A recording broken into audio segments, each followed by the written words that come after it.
بسم اللہ الرحمن الرحیم۔ السلام علیکم۔ کیا آپ پریشان ہیں؟ کیا آپ سخت ذہنی اذیتوں میں گرفتار ہیں یا آپ کسی تکلیف اور مصیبت میں مبتلا ہیں؟ کیا آپ کے دماغ پر پہاڑوں جیسے بوجھ پڑے ہوئے ہیں؟ کیا آپ کسی دینی یا دنیاوی پریشانی میں گر چکے ہیں اور کوئی حل نظر نہیں آ رہا؟ کیا آپ کسی سخت بیماری میں مبتلا ہیں اور شفا یابی نہیں ہو رہی؟ کیا آپ کی بیوی اور اولاد نافرمان ہے اور ان کی وجہ سے آپ سخت ڈپریشن کا شکار ہیں؟ کیا آپ اولاد سے محروم ہیں اور ہر قسم کے علاج کے باوجود کچھ بن نہیں پا رہا؟ کیا آپ اپنی اولاد کے رشتوں کے بارے میں پریشان ہیں؟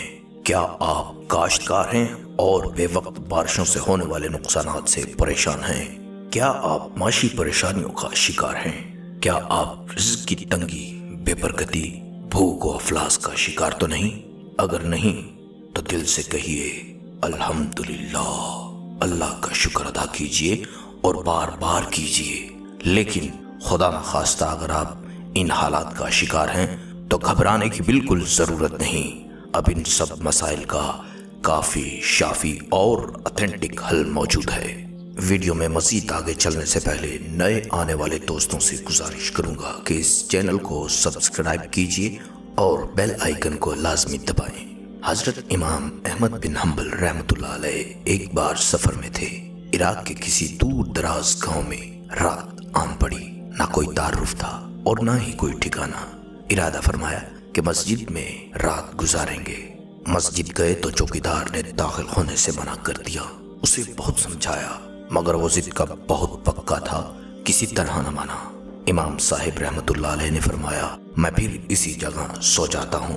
مسجد کے باہر فرش پر ہی لیٹ گئے مگر چوکیدار پیچھے پڑا تھا۔ وہ آپ کے پاؤں پکڑ کر گھسیٹ کر مسجد سے دور کر رہا تھا۔ ایک نان بائی نے یہ منظر دیکھا تو امام صاحب کے پاس آیا تو امام صاحب رحمت اللہ علیہ سے گزارش کر کے ان کو اپنے گھر رات گزارنے کے لیے لے گیا اور آپ کا بہت اکرام کیا۔ پھر وہ آٹا گوندنے باہر نکلا۔ امام صاحب رحمت اللہ علیہ نے دیکھا کہ وہ چلتے پھرتے آٹا گوندتے مسلسل کچھ پڑھ رہا ہے۔ صبح اس سے پوچھنے لگے کہ تم رات کیا پڑھ رہے تھے؟ اس نے کہا میں استغفار کر رہا تھا۔ تو آپ نے پوچھا کیا یہ مستقل معمول ہے؟ فرمایا جی ہاں۔ پھر پوچھا کیا کوئی اس کا ظاہری فائدہ اور ثمر بھی دیکھا ہے؟ کہنے لگا جی ہاں، جو دعا کرتا ہوں قبول ہو جاتی ہے۔ اب تک صرف ایک دعا قبول نہیں ہوئی۔ پوچھا کون سی؟ کہنے لگا امام احمد بن حنبل رحمت اللہ علیہ کی زیارت کی دعا کی۔ فرمایا میں احمد بن حنبل ہی ہوں اور تمہاری دعا قبول ہوئی اور مجھے تمہارے پاس گھسیٹ کر لایا گیا ہے۔ تو پیارے دوستو، جو کوئی شخص بھی استغفار کو اپنا ہمیشہ کا معمول بنا لے گا، اللہ تعالیٰ اس کے لیے ہر تنگی کا راستہ نکال دیں گے اور اس کی ہر فکر اور پریشانی کو دلی اطمینان سے بدل دیں گے اور ان طریقوں سے رزق دیں گے جہاں سے اس کا وہم و گمان بھی نہ ہوگا۔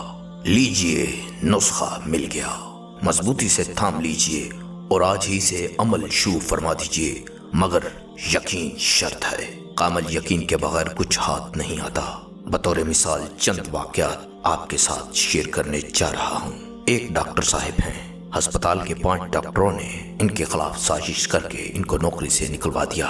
کہتے ہیں میں نے اس مسنون استغفار کا کثرت سے ورد کیا، استغفر اللہ الذی لا الہ الا هو الحی القیوم واتوب الیہ، اور چند ہی دنوں میں نوکری بحال ہو گئی اور حاسدوں کا ایسا برا حشر ہوا کہ اللہ کی پناہ۔